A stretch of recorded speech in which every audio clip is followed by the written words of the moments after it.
know it is, your boy DJ Hotrod here. Got my good friend. You already know it is, John Jiggs in the spot, man. Yeah. What up, y'all? That's what it is, man. Yo, check it. I just want to jump right into it, man. I know the folks probably tuning in. They will probably want to know, where you from, where you coming out of, or where you residing and stuff like that. So you want to let them get a little rundown of. Yeah, I represent Strong Island, New York. You know what I'm saying? I'm from Suffolk County. I grew up in Riverhead, but I lived all over Long Island, man. Nassau to Suffolk County. You know what I'm saying? It was like, they know me out there.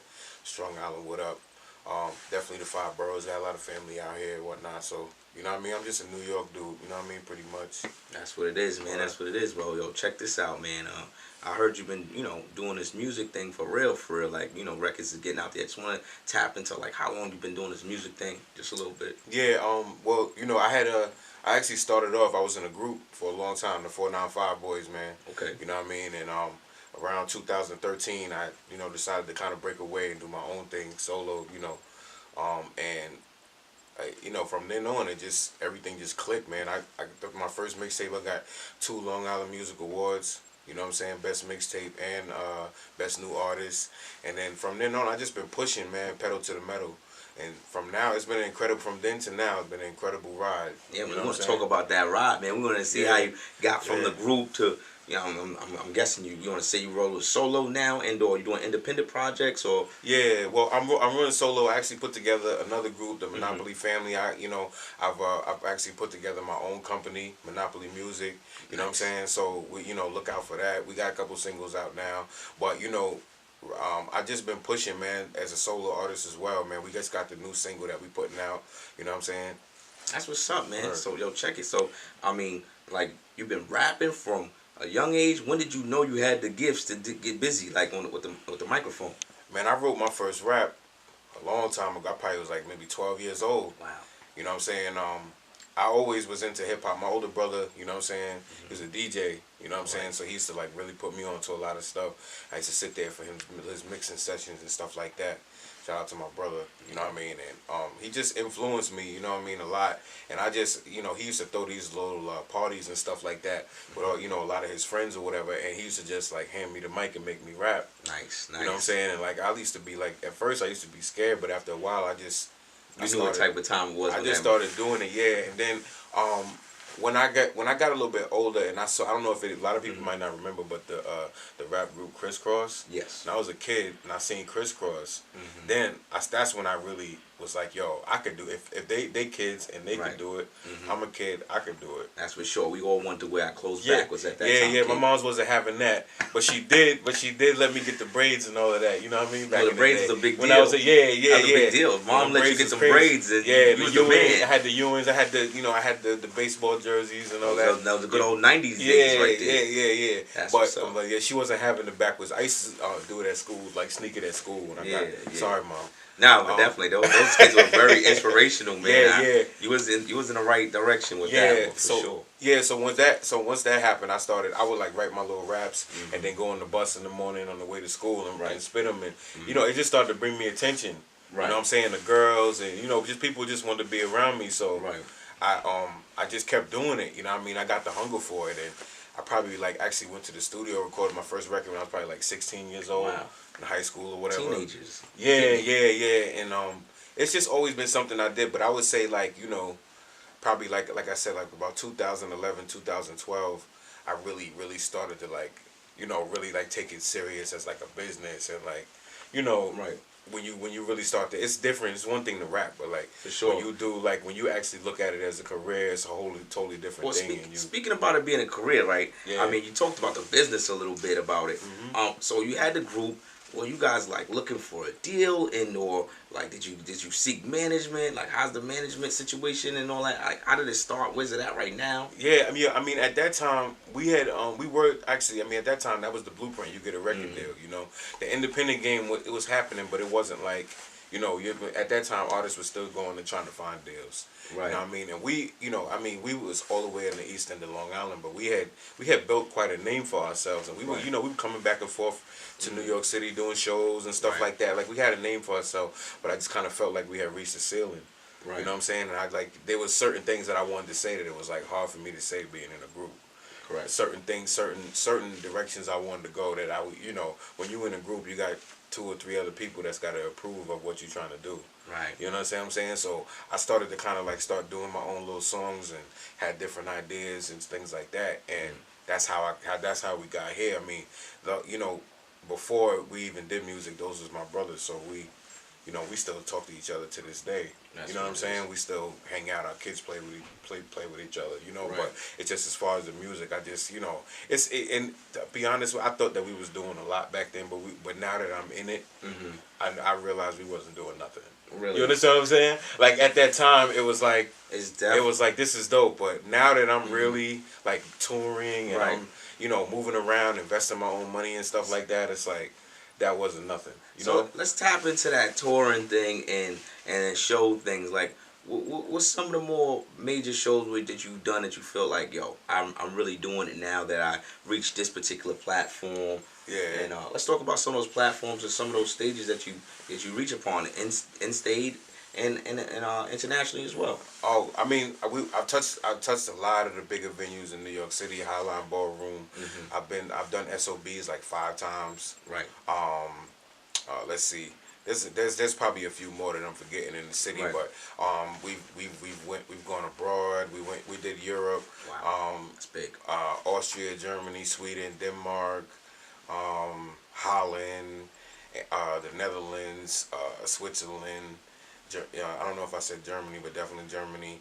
We touched a lot of those different stages, and that, you know, when I got there, that was last year. When I got there, I really, and to be blessed, like to have my name on posters and stuff like that, and be actually headlining my own tour was like a dream come true, and to look out. And Right. I remember in particular we had a 420 show, and it was actually a show. It was me and Lord Finesse. Okay. Right. So salute to the legend Lord Finesse. It was me and Lord Finesse. We was in Copenhagen, Denmark, and I looked out there, and it was a sea of about 600-700 kids. Right. And I was doing my set, and I remember I told everybody, I told them all to put their hands in the air, and I was just a sea of hands in the air, and that there's no feeling better than that. Like, Well, you know what I mean? Like that level of control and being able to have everybody rock with you, and you know, I'm thinking, okay, they like my music, but I can actually stop and they. You understand what I'm saying? Well, I just want to chime in just as much, but like last year was like my first year going as a DJ, as you all may know. I did a couple of international shows, and just being on another platform where English may not be the first language, or some of these things, and controlling that particular crowd, like you said, it definitely lets you know that you reach a certain plateau in your career. You know what I'm saying? So I know what it is from a DJ's perspective, but for you as an artist, I haven't been on a stage as far as the performance aspects of this situation. Yeah. So, like, how does it feel to be an artist? Like you said, you went down the road as far as putting your hands in the air, but you know that some of these people don't really know who you are. They're really just there to see your raw talent for what it is. Oh yeah. They come to see a show. Yep. And you got to provide it, which we understand that. Yeah. And you broke that down pretty well. Do you plan on doing more situations like that, or when you get in these type of tours and situations like what you're doing, like do you have the drive to want to go back and do that like more? Or Oh yeah, absolutely, man. I mean, don't get me wrong. The time away from my family how does that feel? is rough. It's rough. You know what I'm saying? Sometimes, you know, thank God for FaceTime. You know what I'm saying? Right. But you know, sometimes the ripping and running. I remember being in the middle of that tour and being like, yo, I would love to just go home and go to sleep and just, you know, you know what I mean, just chill. But you know, once you bound to something, you bound to something. You know what I'm saying? So it's another night. So another yeah, show. yeah, it's another night, but as soon as you get comfortable, you gotta pack your stuff up and get on that plane. That's you know what I'm saying? So mixed emotions for sure. Yeah. So you know, you can't complain too much because this is what you asked for. But sometimes it can be, you know what I'm saying, a little rough on the body, the mind, everything. You know. Right. But I'm definitely going back. We actually supposed to head back out there the end of this month. Wow. Yeah. Sooner I than think we we thought. supposed to start in Rotterdam, and I think we're supposed to end somewhere in Switzerland. Wow. And we got like a good 10 dates out there, something like that. I wanted to jump into some of the stuff that's going on right now with you, some of these projects that you got brewing. You know what I mean? Yeah, man. Um, so I mean, right now, I don't know when this is gonna air, but May 3rd, you know what I mean, we got that everyday single coming out. You know what I'm saying? It's a club monster. Y'all need to check out this record, man. Produced by my man Street Runner. If y'all not familiar, I mean, he's produced for everybody from Eminem to Lil Wayne, Meek Mill. He actually did that What's Free joint, Meek Mill with Jay-Z. Yeah, he produced that. He produced, I mean, he just did a lot of stuff. A lot of stuff for Fat Joe. You know what I'm saying? He's done a lot of stuff for DJ Khaled. You know what I'm saying? So salute the Street Runner, man. We got a chance to get together on this record. And I mean, really, what it is, it's really, to me, it's like an anthem for hardworking people, like people that like to work hard and play hard. Right. You know what I'm saying? I mean, of course, it's a fun record, and you're supposed to have a good time too. But there's a message in everything. Meaning, like, if you ain't gonna work for it, then you ain't gonna have nothing. Right. You know what I'm saying? I mean, I grew up that way. Like, growing up, my mom was a single mother. My mother had 3 jobs growing up. Wow. So just me seeing that is like, if you want to have anything, you got to get out here and you got to, you know what I'm saying? You got to go grab it. You know what I mean? So that's what this is about. I wanted to motivate people to want to get money, whether you flipping burgers at McDonald's or bricks you, or whatever you're doing. Whatever you're doing, or you know, you might be a roofer or something like that. You know what I mean? Shout out to the Full Focus. You know what I'm saying? Right. You might be a roofer or something like that, but you gotta, you know what I'm saying? You gotta get out here and you gotta get it how you live. You know what I mean? So that's what that's about. And one of my agendas, period, is, you know, because of my age bracket is like kind of in between the younger generation and the older generation. Right. I'm like right in the middle there. Right. And I just see, I see a lot of back and forth. You know, the old school versus the youngsters, and I really feel like that's what's killing hip hop. Right. Of course, everything that comes out now, I'm not a fan of it. But if these kids are finding something else to do besides kill each other, I'm all with it. Yeah, man. Like, I wanted to tap into that a I little don't bit. have to like it. Yeah, like, how do you feel about, you know, the music? Do you like more, consider yourself more of a trap or rap or like hip hop? Like, well, I'm definitely hip hop all day. My catalog is, you know, definitely authentic street corner hip hop. You know, that's how I came up, just spitting. You know, I'm a bar heavy dude. Like, that's what I'm into. Yeah. But I do feel, but I do enjoy some of the newer stuff that comes out. It's catchy. You know what I'm saying? Some of it is catchy, and I think that there's a need. I think there's a place for it all. Right. You understand what I'm saying? Some of it is just nonsense, but there is some of it that, you know what I'm saying, should be, you know, and that's one of my agendas. I just really want to bridge that gap and show people that you can, because it's almost like they kind of try to put you in a box now. Right. Like you just asked me that question. Like, you just asked me if you a trap or you know what I'm saying, or you hip hop. But to me, I feel like you can. There's a happy medium. You can rap good on a beat that might make people want to dance or bounce. Right. But you gotta rap good. You understand what I'm saying? You gotta hold your part. Just because you got and you might have a trap beat, but that doesn't mean you got a mumble rap to it. Right. You understand what I'm saying? Exactly. You can do, if you're talented enough, you know how to mesh the two styles and bring something new to the table at the same time. Right. And you know, that's what this is about. You know what I mean? Right. That's what this record was about. So I just want people to enjoy it, man. You know what I'm saying? And we definitely gonna support that one. I'm definitely gonna get that in the club. You know, we got some situations brewing right now. Yeah. I'm totally behind it, man. I'm one of those underground DJs that might not need your favorite radio station. I might not need all that stuff, but like you see right now, we're worldwide doing what we do. From New York, Long Island, Queens.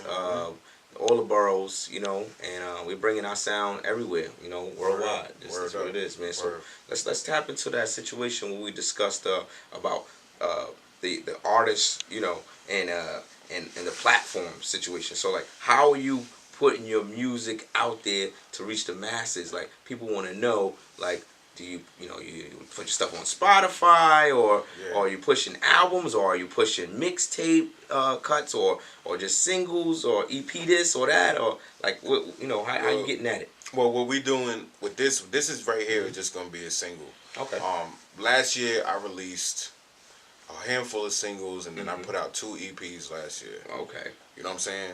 And we've been doing that.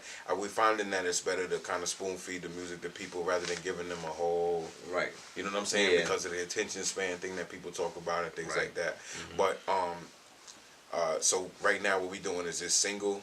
We're probably gonna do another single, and then we're gonna drop a full length project when we feel like it's time. When we feel like the demand is there.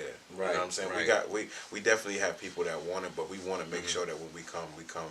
Right. And we make a noise. Right, make noise. I'm sure you're tapping on those huge DJs on the box, like who's absolutely. gonna drop it first and all this other stuff. I mean, that's always big talk. Yeah, hell yeah, talk, man. You definitely need to. Yo, I mean, I feel like the DJs really don't get enough credit, man. You know what I'm saying? Because without them, man, we don't get heard. We can't get heard. And I think that, I mean, you have all the streaming platforms, and of course I'm on all the streaming platforms, Right. Spotify, the Apple Music, Google Play, all that stuff. Right. But without it, but you can never cancel out the DJ. You understand what I'm saying? Yeah. You have to that's part of the foundation that just you can't go without. Somebody's got to play the records. I feel like the relationship between the artist and the DJ is inseparable, even though they're two different worlds. I get it. Yeah. But going hand in hand and working like a unit gets so much more done, gain so much more ground. You know what I'm saying? Nah, I'm with you it's on like that. when you're sleeping, I'm playing your record, bro. Like we just talked about exactly. that. You're here no. working, you got management, all those other people doing all the whole but they're still pushing you forward, even when you're at rest. Yep. You know what I'm saying? Yep. Shout out to the DJs all over the world, all over the Facts. country that's playing my stuff and playing other independent artists. DJs like this man right here. Right. You know what I'm saying? That support the artists that's on the come up. And same way to the artists that acknowledge the DJs and the value and worth that we have in the industry. Because like I said, Jiggs won't know the new hot young lady in the club that might like his record until I post that video spinning the record indoor. He gets that request like, I heard your song the other night, and he knows he's nowhere near to be found that club, but he got a new fan or two. So that's how we gotta be. That's love, and that's what it's about, man. Just making people happy with this music, man, because it makes me happy to make it. You know what I'm saying? So that's what sharing it is. That's what I try to get across to people. That's why I do so many shows. Right. You know what I'm saying? Because I feed off of that energy. You know what I'm saying? I feed off of that energy that I get, and so far the reception on this new record has been outstanding. You know what I'm saying? And I mean, co-signed by a lot of different people, a lot of different DJs that are. I'm hearing this thing is a monster. I can't wait to touch it a little later on. We're gonna take it to your favorite spot with some of your favorite DJs and on the box and all the other good stuff. Yeah, but, definitely. You want to let them know, man, your social, let them know where to reach you at, man, as we get ready to wrap things up here, man. Yeah, man. Make sure y'all follow me on Instagram. You know that gram is vital, right? So make sure you follow me on Instagram, John_Jiggs, JIGGS, JOHN, J_JIGGS. Make sure you follow me on Twitter @Jiggs the Great. Anybody looking to have me come out to your city, whatever you're trying to do, any type of collaborations, Melodic Management 2017 @gmail.com. And then you can also hit me if you still mess with Facebook. Hit me on that like page, JOHNJIGG $. Make sure you hit me on there. That'll keep you updated with everything that's going on with me. You know what I'm saying? And I appreciate everybody, all the love and support, all the tweets, the bunch of tweets I get every day, everything, man. Anybody that's supporting the movement, man. That's what it is, man. Your boy DJ Hotrod here. You follow me on that gram. You see me and my boy Jiggs moving out here. Yeah. And Hot We Trust on everything. All right, let's get right to it. Bow.